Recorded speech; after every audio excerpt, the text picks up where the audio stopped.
Now that we've covered the thoracic spine, which is very often the cause of a lot of neck or lower back stuff, now let's go after the cervical spine. So there's 7 vertebrae here in your neck. They have a ton of capacity for motion. Very often though, there's they can become entangled. They can get involved in a tug of war against one another, like side by side or front to back. So this tension imbalance can cause pain. So first we need to assess and see where you're holding tension. What we want is a stretch reflex. If instead you're getting a compressive reflex, we're going to want to do a little soft tissue work, and we're just going to be using our hands. Very light pressure, very gentle massage. So let's start. I'm going to put 5 minutes on the clock. Let's not go over it. So starting out, we're just going to assess. Without allowing my upper back to move, I'm just going to bring chin to chest and chin up to the ceiling.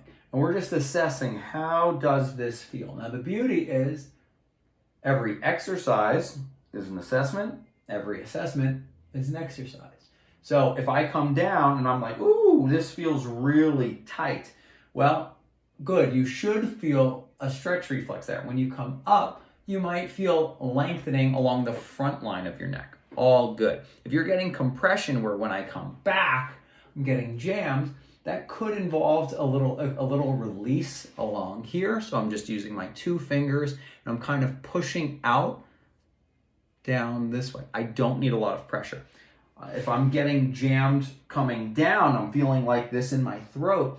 Oftentimes it can be that this back here, my suboccipitals, just the base of my skull. So right in line generally with the hairline. Using my middle finger, I'm creating about a 1/4 inch of pressure, and I can just shear, I can go up and down, I can go left and right. That can help loosen that up. Next, that's our sagittal plane, forward and back, flexion, extension. Now we can go side to side. So this is our frontal plane. If you're like, hey, this looks like what we did with the thoracic spine, just a little shorter range, shorter vertebrae, well, you're correct. That's exactly what we're doing. So now as I tilt right ear to right shoulder, you should feel length along the left. Left ear to left shoulder, length along the right.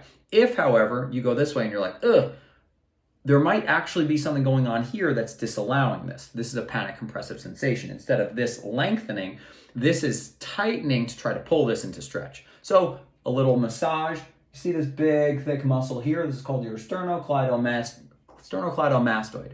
So with 2 fingers, I'm just gently massaging. As I come up, it's going to be more towards the ear. As I come down, it'll be more towards the collarbone. I can do that on both sides. Once again, I would do that if I go to the right, I would do it, and I feel compressed here, I would do it on the left, and vice versa. I would do it on the side that's supposed to be stretching. So if I feel good there, then I can go into chin to shoulder and chin to shoulder. And this is just the cervical spine assessment.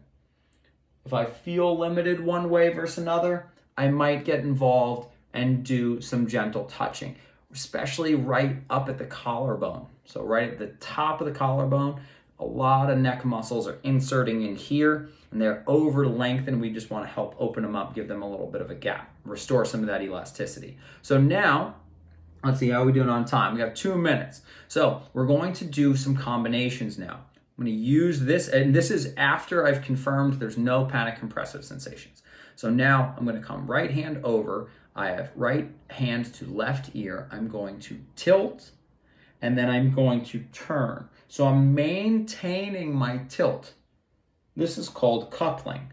Maintaining my frontal plane lateral flexion, and I'm adding rotation in both directions. I can also do the same thing on this side. Left hand over just above the left ear. I can tug down, creating length through the right side of my neck, nose to armpit, and then up over the shoulder. Maintaining that left lateral flexion. Now we want to feel this all through the right side of the neck. Okay, we can also get a little bit more specific. I can come from behind. I can pull forward. This is going to get more the back left of my neck. And then from here, I can nose So this is tripling. I'm going chin to chest, ear to shoulder, and then I'm using rotation as the driver. And I can do this in both directions. So left hand just behind my ear, chin to chest, ear to shoulder, and then my nose is rotating. So all of these can help loosen up the back of your neck. If we need to get the front line of the neck, instead of behind your ear, I'm going to go to my eyebrow. This hand I can almost pull down my collarbone, and this is going to stretch more here. So I'm almost looking over my shoulder, trying to look at, if I were to do this standing, it'd be like trying to look at my right heel if I'm looking over the right shoulder. You do the same thing on the left. We'll finish this up, and that'll be your 5 minutes. So hand to your eyebrow, up and over the shoulder, and we want length through here. All right, so that is your cervical spine. So we've covered your thoracic, these 12 vertebrae, and now we've gone through your cervical.